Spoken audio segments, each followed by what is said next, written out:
Troisième partie. La première dose est gratuite. Ou presque. Il ne faut pas se laisser imposer n'importe quoi.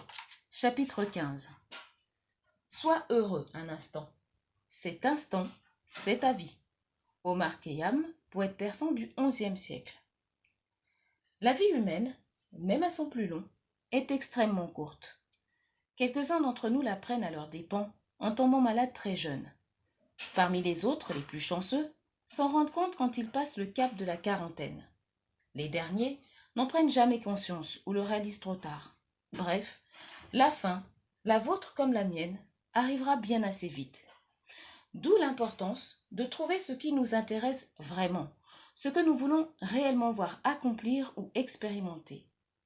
D'où également la nécessité de consacrer notre temps et notre argent à ce qui compte réellement pour nous.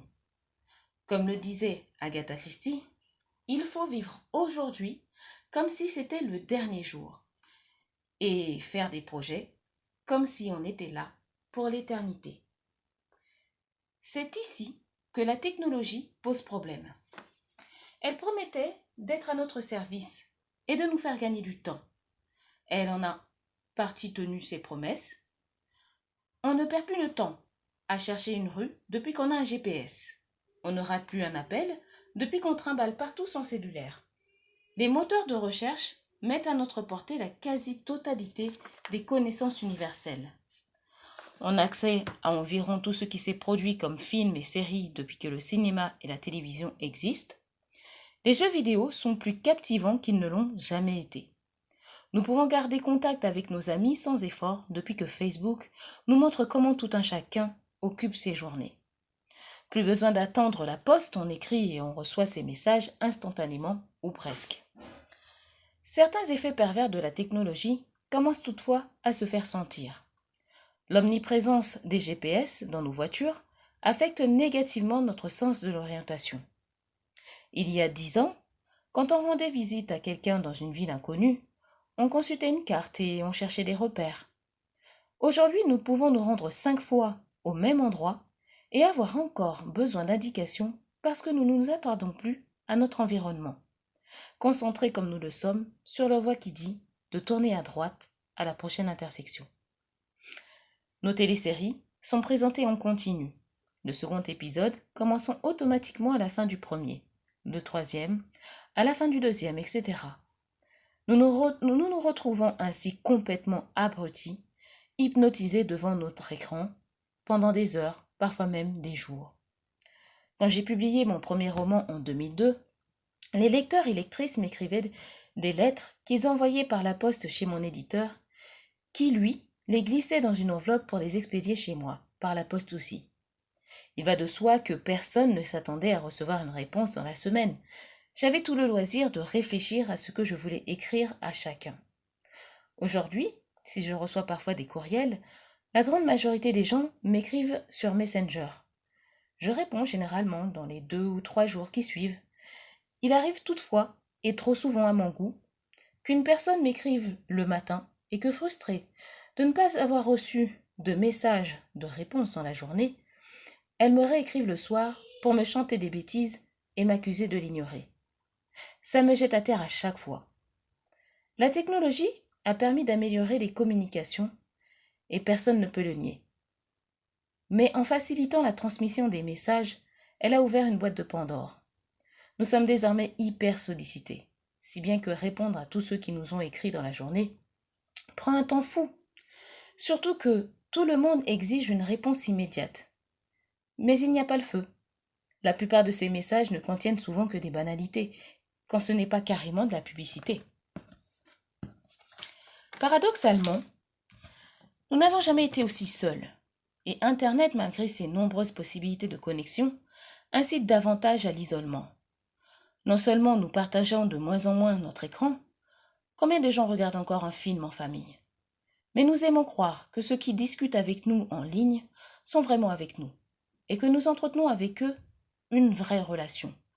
Rien n'est plus faux. Ces relations virtuelles sont comme un band-aid. Elles comblent l'ennui, un moment, mais ne peuvent remplacer un véritable contact humain. La science a d'ailleurs prouvé que la solitude, qui a augmenté durant la dernière décennie, malgré Internet, tue autant que le tabac. À l'autre bout du spectre, la frontière entre vie professionnelle et vie personnelle devient de plus en plus perméable. Dans plusieurs milieux de travail, les gens prennent leurs messages du bureau pendant les jours de congé et même pendant leurs vacances, ce qui les empêche de décrocher et de vraiment se reposer. C'est l'arrivée du téléphone intelligent qui a brouillé les cartes. Ce petit objet qui tient dans une poche chamboule nos rapports sociaux. Il fut une époque où seuls les hommes d'affaires importants, certains médecins, des présidents d'entreprise ou des premiers ministres, devaient être joignables en tout temps. Aujourd'hui, tout le monde est à un bouton de distance. Cette disponibilité souhaitée, et même exigée dans certains cas, est un fil à la patte que nous devrions sentir comme une entrave à notre liberté. Or, il n'en est rien. Loin de nous en plaindre, nous jouissons de cette attention.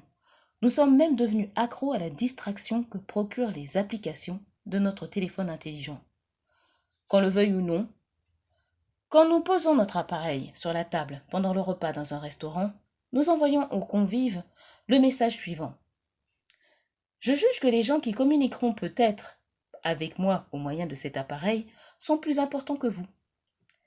Essayez donc d'entamer une conversation sur un sujet sérieux ou émotif quand vous savez que vous pouvez être interrompu à tout moment. Ce n'est pas évident. Nous ne vivons pas l'âge d'or promis par la technologie, mais une tyrannie des communications. Les grandes compagnies comme Google, YouTube, Facebook et autres se battent pour notre attention et sont prêtes à tout pour l'obtenir, même aux stratagèmes les moins éthiques. Il n'existe plus un endroit où l'on est à l'abri de ce harcèlement, puisqu'on offre maintenant du Wi-Fi jusque dans les parcs nationaux.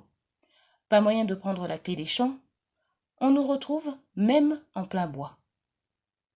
Conséquence imprévue de cette nouvelle connectivité, notre temps libre, autrefois une denrée précieuse, rétrécit comme une peau de chagrin. C'est ce qu'a découvert Adam Alter, psychologue de l'Université de New York. Dans une conférence TED disponible sur Internet, Alter démontre, chiffre à l'appui, que le nombre d'heures disponibles pour faire ce dont on a réellement envie a considérablement diminué depuis 2007. Alter a fait le décompte. Nous dormons en moyenne 8 heures par nuit. Nous consacrons environ 9 heures par jour au travail et au transport. 3 heures sont nécessaires pour combler les besoins relatifs à notre survie, comme manger, se laver, prendre soin des enfants. Ce qui nous laisse environ 4 heures de temps libre. En 2007, à peu près la moitié de ces 4 heures étaient passées devant un écran. En 2015, nous consacrions 60% de notre temps libre aux écrans.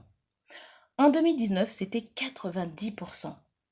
Que reste-t-il de notre vie comme nous en sommes rendus là? Rien ne nous empêche de consulter une carte avant de partir de la maison, et de réserver la fonction GPS de notre cellulaire pour les imprévus. Rien ne nous empêche non plus de décider consciemment et à l'avance du temps que nous voulons consacrer à Netflix et compagnie. Ou bien, comme le propose Cal Newport dans son livre Le minimalisme numérique, on peut établir des règles simples comme ne jamais visionner de télé en streaming quand on est seul. Cette disposition peut être très efficace si on a tendance à ne plus savoir s'arrêter. En ce qui concerne les courriels, il est possible de réévaluer chacune des listes d'envois auxquelles on est abonné, quitte à devoir se mettre à jour en consultant un site web ou deux de temps en temps, quand on a un moment. Qui, de toute façon, réussit à lire l'ensemble des courriels qui encombrent sa boîte de réception? De la même manière, on peut se donner un code de conduite quand on est en congé ou en vacances. Éteindre son cellulaire ou le laisser à la maison permet vraiment de décrocher.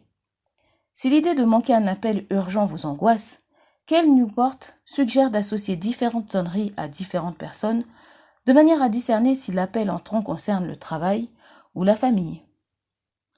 Durant mon plus récent voyage à Québec, je suis allée bouquiner dans une librairie de la rue Saint-Jean. Au moment de payer mon livre, j'ai remarqué fixé sur le terminal de paiement par carte, un petit carton sur lequel on avait écrit au feutre « Je suis zen ». J'ai lu les mots à voix haute, amusé avant de glisser ma carte et d'attendre. Les secondes se sont écoulées lentement, puis peut-être une minute, je ne saurais dire. Et c'est là que j'ai compris le sens de l'écriteau. Ce n'était pas le libraire qui était qualifié de zen, mais le terminal lui-même, parce qu'il était beaucoup plus lent que ce à quoi nous sommes habitués. J'ai pouffé de rire, et le libraire m'a dit « Il y a 5 ans, les machines allaient à cette vitesse-là. C'était déjà très vite, si on y pense. Alors pourquoi est-ce que les gens s'impatientent maintenant ?» Je lui ai dit que j'étais bien d'accord avec son raisonnement. Et j'ai ajouté pour rigoler « Il y a 20 ans, quand on attendait un appel, on restait chez nous. » Le libraire était si jeune que j'ai eu sur le coup l'impression d'avoir dit une bêtise. Il n'avait certainement pas connu cette époque. À ma grande surprise, il a rétorqué « Et si on n'était pas là, ben les gens rappelaient. Ce n'était pas la fin du monde. » Comme d'autres clients venaient de se mettre en file derrière moi, j'ai ramassé mon livre pour m'en aller. Le libraire m'a alors lancé « Il ne faut pas se laisser imposer n'importe quoi. » Ces mots m'en ont trotté dans la tête, jusqu'à ce que je me rappelle les paroles de Carlo Petrini, fondateur du mouvement Slow Food, cité par Karl Honoré dans Éloge de la lenteur. Aller lentement revient à contrôler les rythmes de votre propre vie. Nous nous battons pour le droit de déterminer notre propre tempo. Est-ce vrai qu'on se laisse imposer la vitesse de la technologie? Est-ce qu'on est obligé de la subir? Est-ce qu'on doit répondre à ses exigences? Ça vaut peut-être la peine de se poser la question, ne serait-ce que pour ne pas se laisser imposer n'importe quoi.